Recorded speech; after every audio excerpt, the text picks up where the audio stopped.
My name is Julia, a person known for her 99% seriousness. Yet here I am, standing outside my home, accompanied only by a solitary suitcase, hastily packed with my bare essentials. Clutched tightly in my hand are two ominous envelopes. It was on the cusp of early summer, the most enchanting season of the year, when I found myself abruptly ousted from my in-laws' residence. There was no forewarning, no hint of the impending storm. Enticed by the delightful aroma drifting from the kitchen, I completed my usual morning routine and descended the stairs, eager for breakfast. The tantalizing scent promised a feast, typical of my housemate's culinary prowess. Today, it seemed, breakfast was served American style. Brimming with anticipation, I pushed open the living room door, only to be greeted not by a sumptuous meal, but by an unexpected confrontation. "Julia, you deceived us," my mother-in-law's accusing voice pierced the air as tears welled in her eyes. Her words, laden with betrayal, echoed incoherently, accusing me of treachery and shattered trust. After delivering her accusations, my mother-in-law departed, leaving behind a lingering glare heavy with resentment. Meanwhile, my father-in-law remained, his gaze burning with simmering fury. "What's going on?" It was all I could muster, my confusion mounting. I couldn't fathom why my in-laws were suddenly treating me with such hostility. Just yesterday, we were on amicable terms, much like with my own parents. As I grappled with their inexplicable behavior, my husband Ryan, who had been silently consuming his breakfast, caught my eye. "Last night," he began, explaining that he had opted to spend the night at our other residence near his workplace, leading me to believe he wouldn't be present this morning. Had he returned home late last night? Desperate for clarity, I rushed to Ryan, seeking his assistance. "What's wrong with Mom and Dad?" My words caught in my throat just as I was about to utter, "They're behaving." But my attention shifted abruptly to Ryan, whose demeanor had taken a chilling turn. His gaze pierced through me, laden with accusation and contempt, a far cry from the warmth and kindness I was accustomed to. "Ryan, how could you?" The words spilled from his lips, dripping with venom. Gone was the gentle melody of his usual speech, replaced by a harshness I had never encountered before. This was the same Ryan who would surprise me with my favorite flowers whenever his work kept us apart. "I'm sorry. I truly wish we could still travel together," he continued, his words a stark departure from the sentiments he had expressed just a week prior. With a gesture to the secretary, who stood nearby, he signaled for action. "Take care of it," he instructed, the command delivered with an air of finality. "You've finally done it, Julia, haven't you?" His accusation hung heavy in the air, stabbing at my core. "Married me for the money, didn't you?" "What? You've taken my mother's money," I protested, disbelief lacing my words.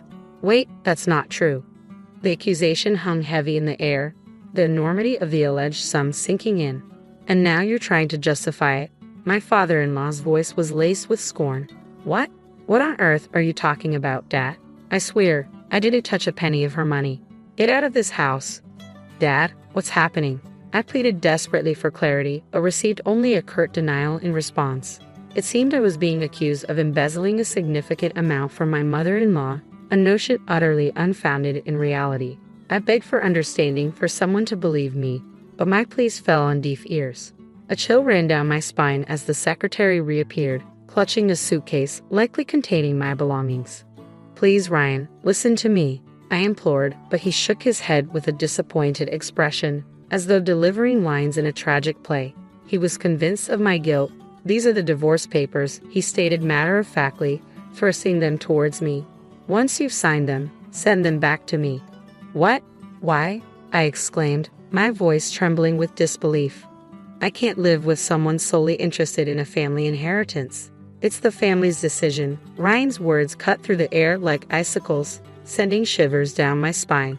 "Now, leave." "It's not fair. I haven't done anything," I protested vehemently, but my pleas fell on deaf ears.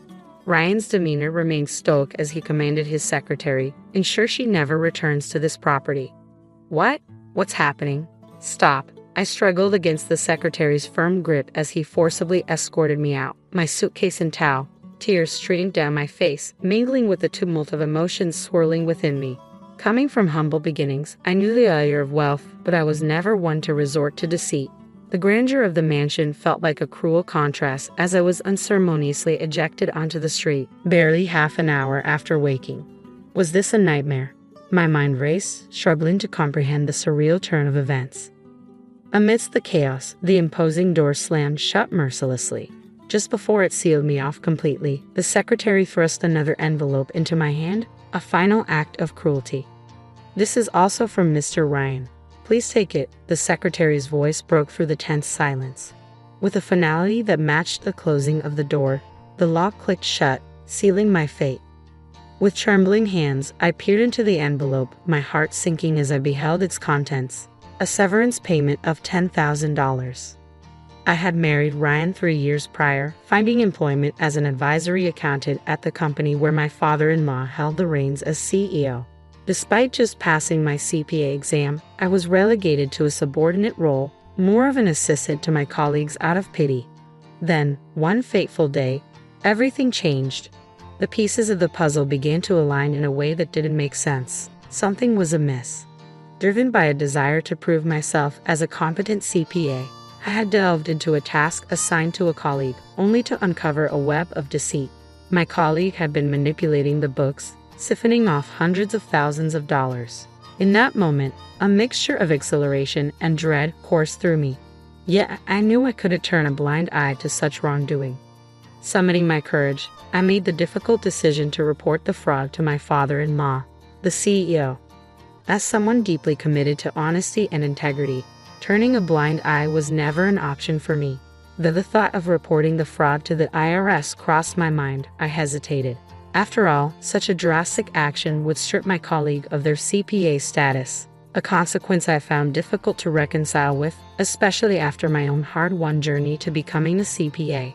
My father-in-law, a shrewd businessman who had amassed a considerable fortune in a single generation, had been unwittingly targeted. "Thank you, Julia. We're indebted to you. Without your intervention, who knows how long they would have continued siphoning off funds," my father-in-law expressed his gratitude, his wife echoing his sentiments. I found myself celebrated as a hero, as if I had single-handedly saved the day. "Julia, if you're not involved with anyone at the moment, would you consider marrying our son?"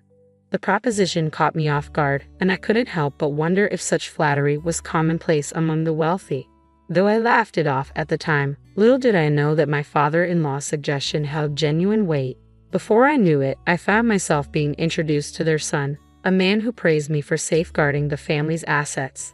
Bathed in their praise, I couldn't help but feel a sense of validation. After years of being criticized for my seriousness, it seemed that living authentically and earnestly had finally paid off.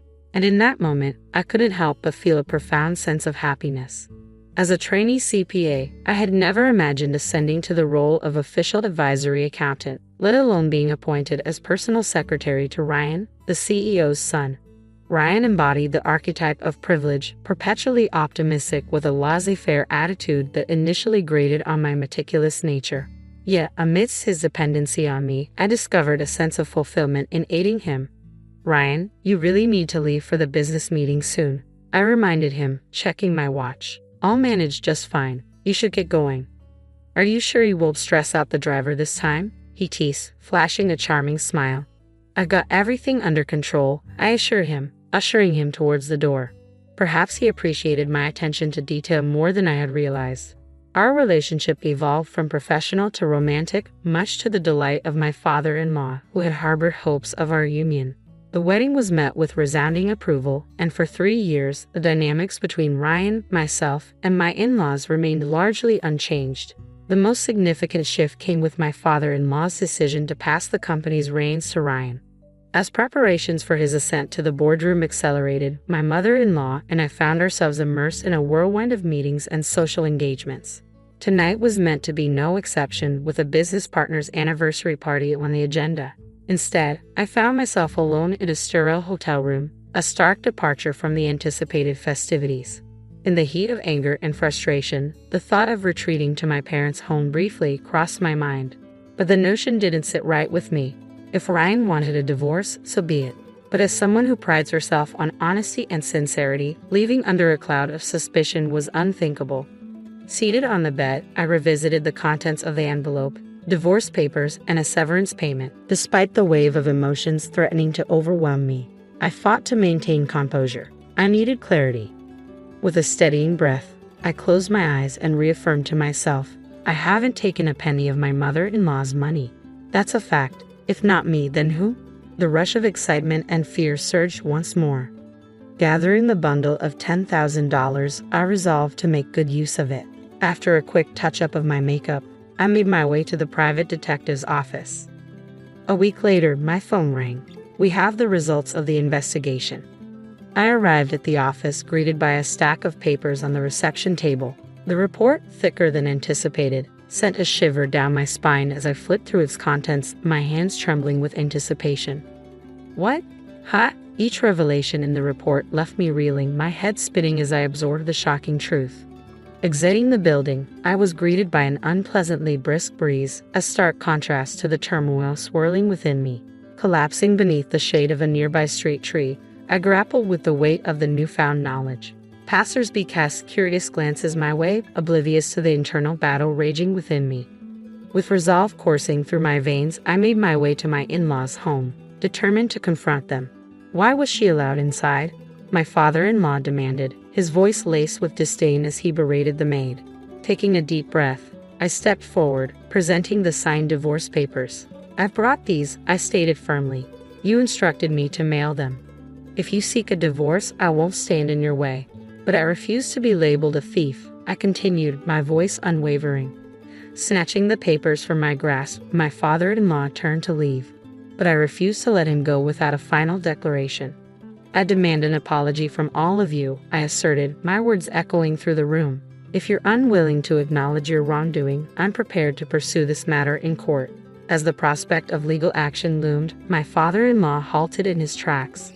I was pleased when you accepted me, despite my humble background. I held genuine affection for you and your mother-in-law, he confessed, his voice tinged with remorse.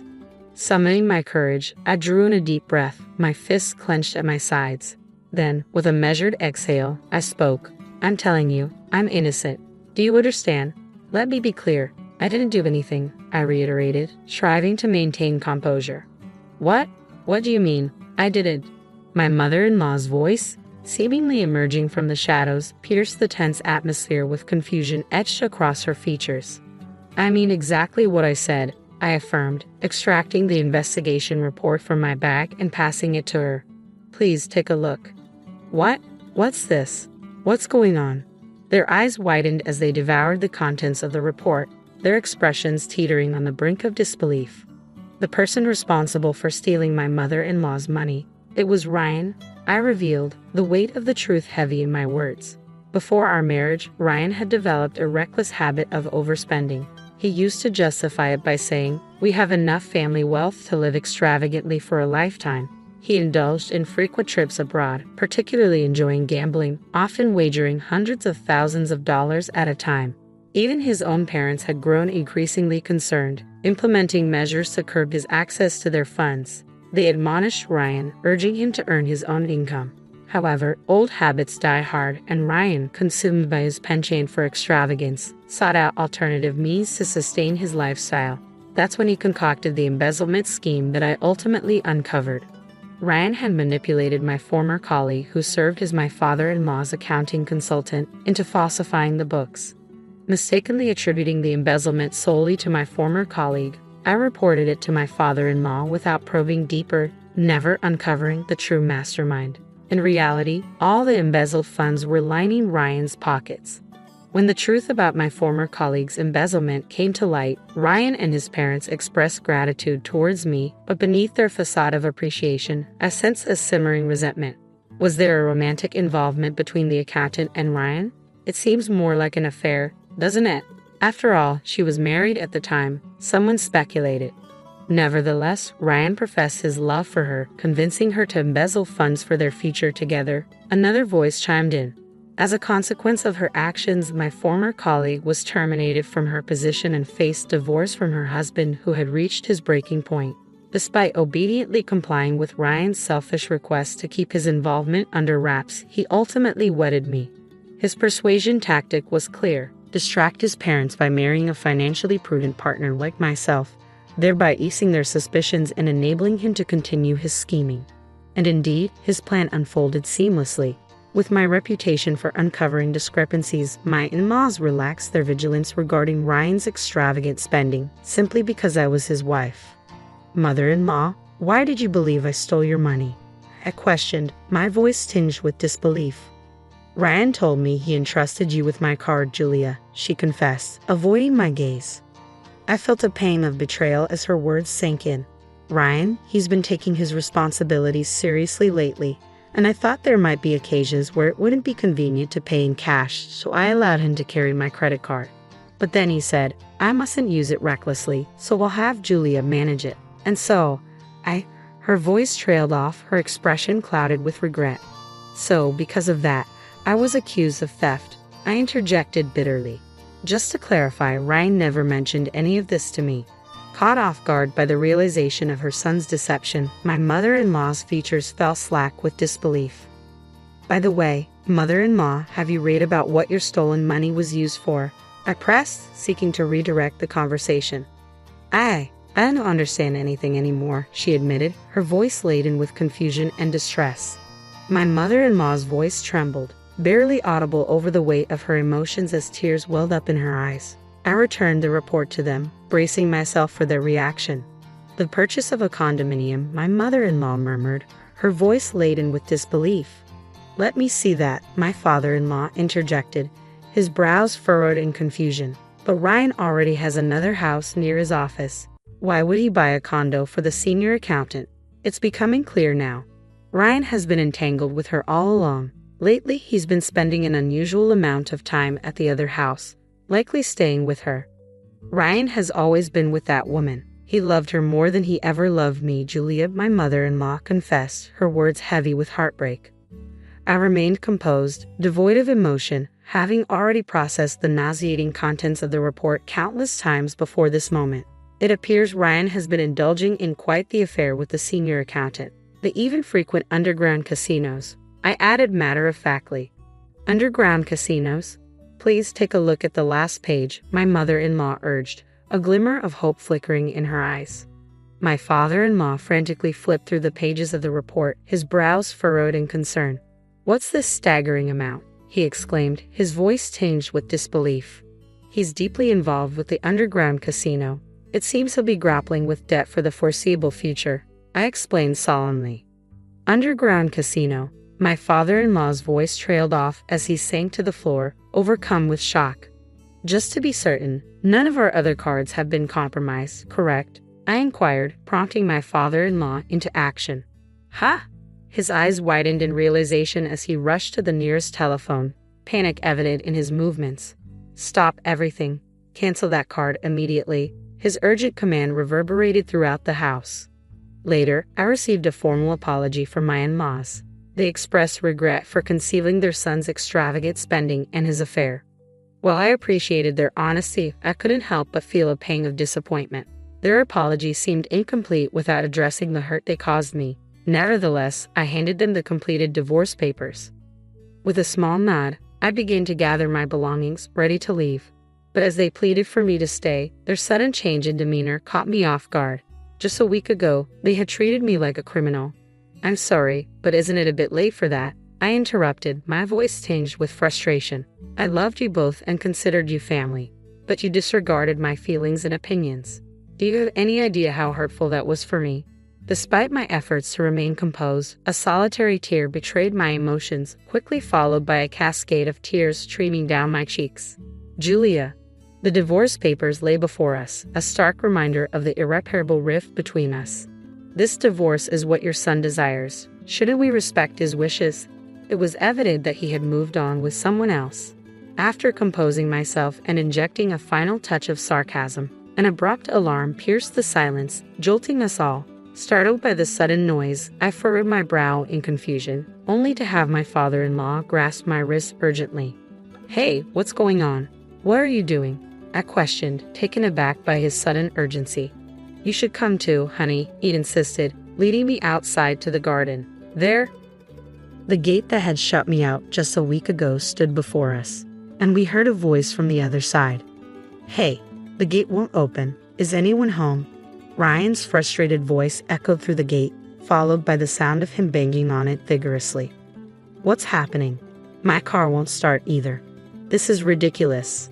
Ryan's frustration was palpable as the annoying alarm persisted, refusing to cease its blaring.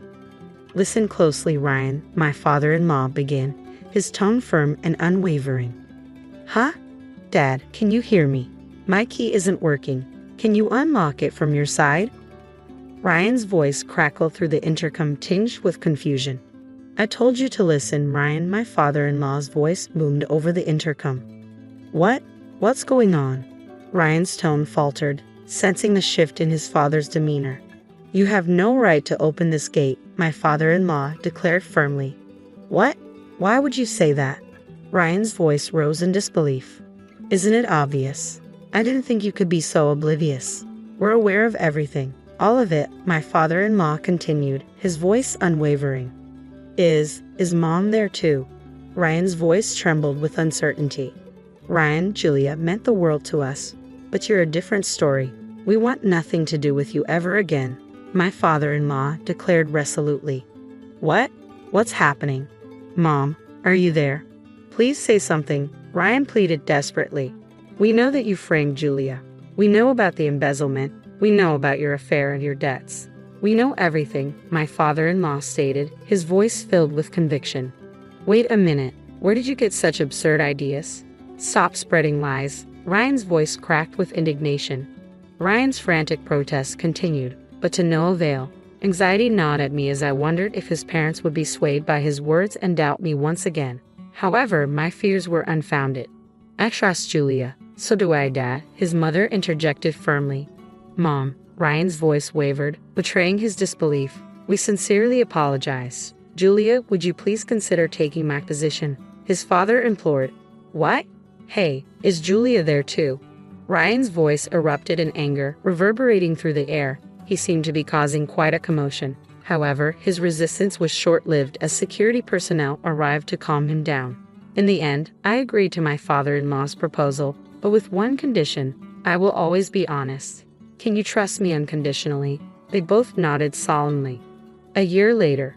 Do you really think I'm cut out for this executive role? I hesitated, lingering in front of the executive office door. My father-in-law gave me a reassuring pat on the shoulder. Despite my divorce from Ryan, I still addressed the CEO as Dad, as we had mutually agreed upon. Julia, what our company truly needs is someone with your integrity and sincerity. It's a perfect fit for you, don't you think? He offered, his smile warm and encouraging. However, I couldn't resist a slightly mischievous question. Do you ever regret letting Ryan go? He should be the one stepping into this role, shouldn't he? Since the incident, my in-laws had distanced themselves from Ryan. Initially, he would often come pleading for financial assistance, but once he realized they wouldn't comply, he stopped. The son who had vanished under the weight of enormous debt. I wondered if he was still with that senior.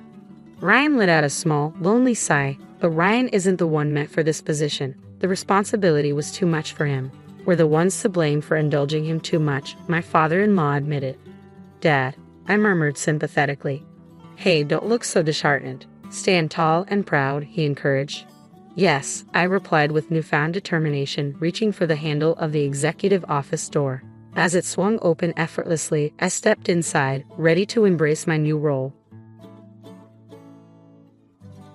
If the ownership of this house isn't transferred to me, I'm contemplating divorce. I was taken aback when my husband suddenly dropped this bombshell. This house holds precious memories of our family, and I can't bring myself to let it go. However, my husband is threatening me, playing with my emotions. Distraught, I reached out to my father for help. My name is Emily. I'm 30 years old, a full-time housewife, dedicating my days to supporting my family through household chores. I married John 2 years ago, quitting my job to support our life together. My husband worked hard for us, but since my father-in-law's passing, my mother-in-law moved in, disrupting our peaceful life completely. Surprisingly, I learned about my mother-in-law's move only the day before it happened. When my husband came home, he casually mentioned it as if it were a natural thing. Huh, this is so sudden. Your mother is coming over to visit tomorrow. I asked. No, she's not coming to visit. She's moving in. so please prepare and clean up, he replied. In retrospect, I felt something was off about my husband's decision-making. Normally, such decisions should be discussed with his wife beforehand. However, in my case, the decision had already been made without my knowledge. The next day, my mother-in-law arrived with a lot of luggage, ready to move into our house. It's been a while. I'm glad you look well, Mary. Please come in, I greeted her. Strangely, she seemed displeased. Emily, why didn't you come pick me up? Isn't it common sense to meet at the station when your mother-in-law is coming, especially when I'm carrying big luggage? She complained. I explained that I didn't know her arrival time, but she retorted that I should have contacted her, labeling me as thoughtless. From that day on, my mother-in-law's snide comments intensified. As soon as my husband left for work, the barrage began. Emily, why are you sitting there? Do the dishes. You should have finished the laundry in the morning. That's common knowledge. I apologized and promised to do the laundry after the dishes. However, her comments continued, criticizing my priorities and claiming that in her house, there's a rule to do laundry immediately after breakfast, dismissing any excuses. I maintain my own daily routine. Why can't Mary understand that I'm not refusing to do the work? It seems she just can't accept my way of doing things. Even if I did things her way, she would still find fault and complain every day. The daytime hours alone with her were especially challenging. One day, I had an epiphany on how to end this living hell with my mother-in-law. Move to the house I inherited from my father and live in a separate home from her. My father retired early a few months ago, and as a result, my parents started a new life in the countryside. They then passed on their house to me. Fortunately, that house isn't too far from our current apartment, and we were planning to move eventually. Living with my mother-in-law has reached my limits, so I decided to talk to my husband about moving sooner. John, can we talk for a moment? I asked. He inquired, what's up? Anything happened? I brought up the house my father gave us and suggested moving there. Oh, that house. We did talk about moving there someday. Why the sudden decision? He wondered. I explained, well, I've been having some difficulties with your mother. I can't bear living with her anymore, so I'm seriously considering moving. Surprisingly, my husband agreed to the move. After informing Mary, we decided to move a week later. I thought she would oppose, but she accepted our decision with a big smile. Goodbye, John and Emily. I'm so sorry for the sudden decision to move, she said. We reassured her, don't worry about it. It's wonderful that your father gave you the house. He's very sweet. Thank you. Please visit us sometime. She promised to visit, and we headed to our new home. I felt relieved. I wouldn't have to hear snide remarks from her anymore. From now on, I could live freely at my own pace. Although I thought she might oppose, I'm glad I consulted John. However, my peace did not last. While I could keep a distance from my mother-in-law and reduce stress, my husband started coming home late. It wasn't just late returns. There were days when he wouldn't come home at all. He was visiting his mother, defending his actions by saying he was worried about her. It became too frequent, disrupting my daily life. One day, I realized this couldn't go on. I sat him down for a talk. John, you've been coming home really late lately, and sometimes you don't even come home at all. Is that so? I'm just worried about my mother, he replied. That's not the point. At least let me know beforehand that you'll be late so I'll know I don't have to prepare dinner. Since you're a housewife and always at home, you can eat the leftovers for lunch the next day, right? So you're saying I should just accept everything quietly because I'm a housewife? Are you saying we shouldn't talk about this? Isn't that the truth? Housewives just relax at home, right? What? What are you saying? Anyway, I'm worried about leaving my mother alone. Ellie will be coming back soon, and I need to discuss some things with her. Wait, Ellie is coming back. Ellie is John's sister who currently lives abroad for work. It was the first time I heard she's coming back, but what does he need to discuss with her? Curious, I asked my husband. We're moving Ellie here to live with us. What? Live together? Yes, she kept saying she wanted a big house like the one she lived abroad. That's why I thought of letting her stay in this house. I don't understand. Suddenly informed of this, I couldn't think of anything. Is my sister-in-law going to live in this house? I was just able to escape Mary's bickering, and now his sister. Wait a minute. Why is Ellie going to live in this house? This is the house that I inherited from my father. It's unnatural. This is the only big house that would satisfy Ellie. The apartment where we used to live is now where my mother stays, and it's too small for 4 people. Don't just decide on your own. I never intended to live with Ellie. Oh, I don't plan to live together either. I intend to give this house to Ellie. What? Why? Because we plan to move back with my mother. Ellie can use this house freely. I was taken aback by my husband's unreasonable proposal and felt like fainting. Despite my repeated insistence that I had no intention of living with my mother-in-law, my husband eventually became furious. Can't you be a little more considerate? You can live because of me, so just do as I say. Enough is enough. Enough of your jokes. This house is precious to me, inherited from my father. Why should I give it to Ellie? Such a wonderful house is wasted on you, isn't it? I've already told Ellie that I've got her a large house. It's too late to say otherwise now. I wasn't consulted in any of this decision. Either way, I can't accept it. You're always complaining. Enough. Calm down and think. I'll go back to my mother's for a while. My husband angrily slammed the door and left. Left alone in the room, tears streamed down my face. I couldn't understand why my husband decided everything on his own. It's unimaginable that he intends to give away the house. I inherited my father's house, but my husband insisted on giving it to my sister-in-law, Ellie. Every day, he bombarded me with messages, asking if I had calmed down and urging me to come back soon. Each time, I had to firmly tell him that I had no intention of agreeing. Then, one day, he sent a message that read, "Hey, Emily, when will you come here and live with me? Stop nagging. I've said it so many times. I have no intention of living with Mary, moving there, and giving this house to Ellie. I've already told Ellie, stop being selfish. She might be coming back this week, so there's no time. Why should I give up my house for your family? I inherited this house from my father. Don't decide on your own. Who do you think you're talking to? Even my mother is furious. I'm at my wit's end. That's not my problem. You're ignoring my feelings." My husband let out a big sigh over the phone, clearly frustrated. Then he said something shocking. "If you can't listen to me, then let's divorce. Hand over the house to Ellie. Leave by tomorrow." At that moment, my love for my husband quickly faded. Threatening me with the word divorce was utterly despicable, and I couldn't possibly forgive him. To use divorce as a threat without considering someone's feelings was unacceptable. I couldn't let these people have their way. As I burned with anger, my husband continued to speak with a triumphant and dominating tone. "Listen, if you don't leave by tomorrow, I'll really divorce you. Got it?" "Wait, are you serious?" I asked, shocked. "Of course I am. You don't have a choice. What will you do if you, a housewife, get divorced? You can't survive." "Enough, I get it." "Good. Hurry up and move over here.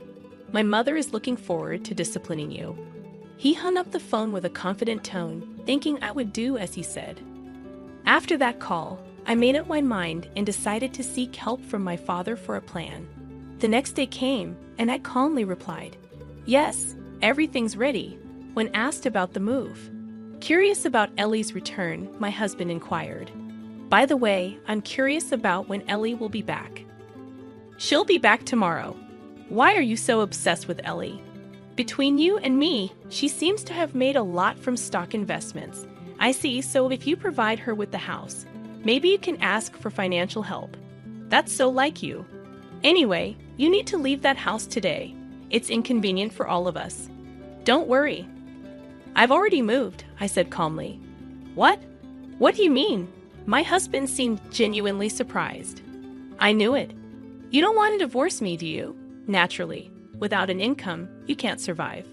But all of this is coming to an end. We're still married now, so that's why we're talking." "Wait, what? I can only think about divorce now. My husband was clearly shaken by my words. You promised to move out of that house, right? And live with me? But you've already moved. What are you saying? Of course, I won't live in a house with a husband who decides everything on his own and a bullying mother-in-law. Huh. Why are you including me? You promised to move out for Ellie. I said I've already moved, didn't I? I did as you said. Enough with the jokes. Where are you now? My husband's tone was panicky, and he was clearly losing his cool. Actually, I'm at my parents' house. Why did I move to my parents' rural home? I don't plan on returning to where you guys are, I declared to my husband. He replied with a hint of relief in his voice. You should have told me that sooner. If I could just give that house to Ellie, it doesn't matter where you live. It would require $3,300,000, he explained. $3,300,000? What? I exclaimed. I put the house I got from my father up for sale. So if you really want to give it to Ellie, buy it for $3,300,000 and then hand it over, he calmly stated. What? Are you joking? I'm serious, he insisted. The house was still in my father's name, so I asked him to sell it. In reality, what I asked my father for was to sell the house. My father had always said, if something happens, contact me. You can live or sell this house as you like. I'll help you. As a result of the valuation, a price of $3,300,000 was proposed, which I gladly agreed to and put the house on the market immediately. My husband probably never saw this coming. Consumed with anger, he spat out insults. Why are you doing this without asking me? This is unforgivable. Dan, I retorted. I'm not asking for nor do I need your approval. We're getting divorced soon anyway. I don't care. Do you understand your position? You'll be the one in trouble if we divorce since you don't have an income. You're just a housewife. I'd rather struggle on my own than be with you forever. Listen, Ellie will be coming back soon. I told you, I'm relying on Ellie's money, didn't I? So, what? Like I said, if you want to let dear Ellie live in that house, just buy it for $3,300,000. That is if you can. What? That's impossible. If Ellie has made a lot of money from her investments, I don't see why she can't afford it. I don't know how much she made, but that's too much. She can never afford it, my husband insisted, maintaining his domineering attitude. I felt it was foolish to spend any more time on him and unleashed everything I wanted to say. I'm done with you and this ridiculous mess. Did you think threatening divorce would make me give up the house? If you thought being a housewife meant I'd do whatever you say, you're so wrong. Hey, let's calm down and talk. I am calm. Isn't it you who's panicking? I won't be controlled by you or your family anymore. Stay out of my life. Go to hell with your beloved mother, you mama's boy. I shouted loudly enough for the whole neighborhood to hear, then abruptly hung up the phone. Of course, I'd had enough of these insane calls from my husband, so I blocked his number. I immediately consulted my lawyer and decided to request a divorce. It took some time, but the divorce was finalized, recognizing my husband's fault. He and Mary still live in that apartment. As for Ellie, they couldn't provide the large house she wanted, and she was furious, claiming this wasn't the deal and made a U-turn back overseas. My ex-husband's plan to seek financial assistance from his successful sister fell through. Now, he seems to be struggling financially, having to pay me alimony and support his mother. As long as he continues to live with such a selfish mother, his life will never be prosperous. On the other hand, I've moved to the countryside and am enjoying peaceful days with my parents. I recently started a clerical job at a small company introduced by a neighbor. With that salary, I can live comfortably. I plan to live here for a while. I want to be by my parents' side as much as possible to